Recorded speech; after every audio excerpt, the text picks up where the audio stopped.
Natalija mu je zakonska supruga, a druge dvije žene također tretira kao svoje supruge, unatoč zakonu. Svi zajedno žive u ruskom gradu Vladimiru, piše britanski Mirror.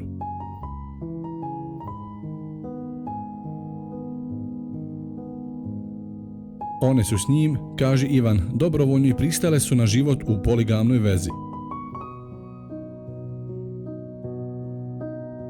S Natalijom je živio 11 godina prije nego što je odlučio pokušati s poligamnom vezom.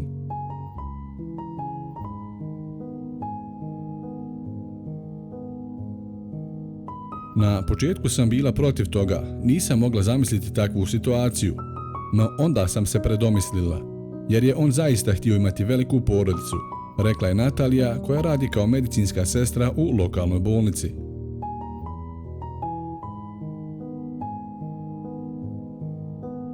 Ivan je otac 9 djeci, a 10 je na putu. 6 djeci rodila je Natalija, a ostalima je majka njegova druga partnerica Ana.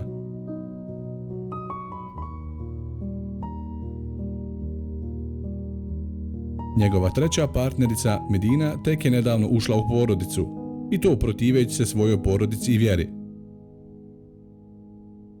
Vidjela sam ga na TV-u i zaljubila sam se u njega. Odlučila sam biti s njim, bez obzira na to što su moji roditelji protiv toga, kaže Medina. Žive u stanu s 3 spavaće sobe, ali Ivan planira selidbu u veliku kuću u predgrađu. Naime, on želi imati ukupno 50 djeci.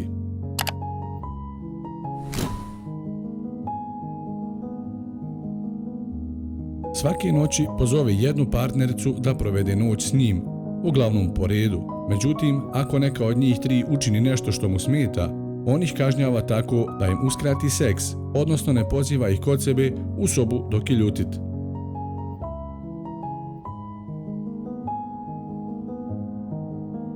Ako neka od mojih žena učini nešto pogrešno, ne pozovem je kod sebe u krevet mjesec dana, kaže Ivan koji traži još žena koje po mogućnosti trebaju biti visoke, mršave i nježne.